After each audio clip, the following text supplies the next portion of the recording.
matur sembah nuwun. Yo Ripalungguhan iki ngaturake lelagon sing di eranya pernah hit. Upamane Ela Elo. Coba tak nyuwun pambiyantu karo Mbak Tri Hastuti Retnowati. Gandeng iki tembang lawas tak goleke wong sing lawas. Iki ora lawas iki masem ngene iki. Heeh. Mbak Tri Hastuti coba jumeneng, Mbak. Ayo. Nggih, penyegaran wong era dulu ki ya pernah hit. Elaelo terus lagu gandrung iki weke sapa kae. Terus bangsane Tanjung Perak dan lain sebagainya. Mbak Tuti. Nggih, Pak Yoyo. Aduh. Wiwit siang nggih anggenipun nyinden. Nggih, siang. Nggih. Siang. Siang wau ingkang nyengkuyung nggih kathah tegese masyarakat mriki. Nggih.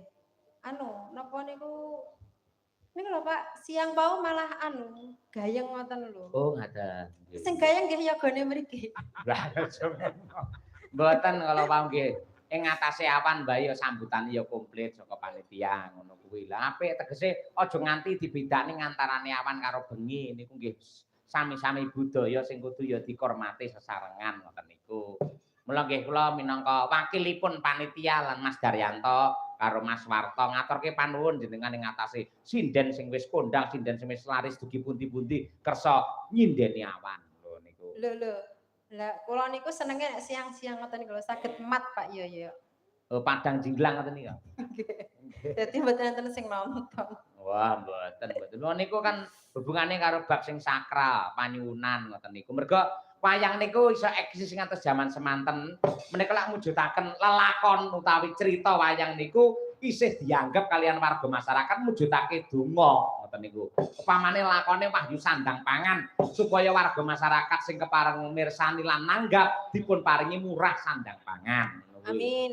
Yen lakone Wahyu Katentreman muga-muga masyarakat kabeh dipun paringi tentrem ngoten niku. Wahyu Kamulyan muga-muga sing nanggap diparingi mulya lahir lan batine ngoten Mbak Tuti. Termasuk sindane nggih sakral. Hah? Sindane nggih kudu sakral wingit ngoten. Ha iya, mula digoleki sing awan sing lelembut kaya jenengan niku. Sing medeni. Nggih. Tapi dipun aturaken Ela Elo karo kanca-kanca mumpung enek Mbah Wir. Ayo, Mbah Wiryo, Wiryo Hartowasis. Ayo. Niku hadir dari tadi siang. Mbah Wir panjenenganipun yen malah yen awan-awan ngoten iki saged mat-matan lan budaya bab-bab ingkang langka dipun dudah wonten ing pakeliran ing wanci dalu kok. Monggo Mbak Tri Hastuti.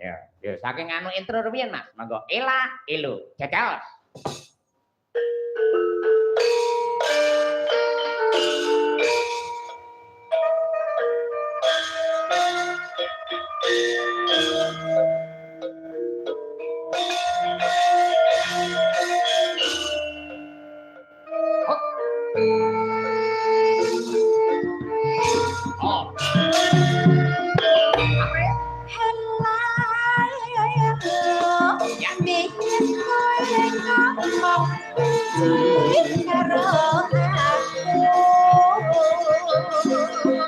Sengit sebel apa mandan tresno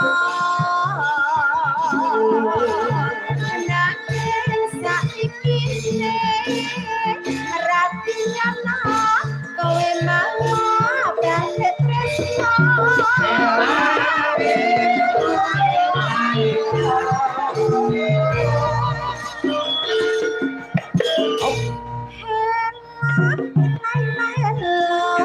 Mbak yo aja ngono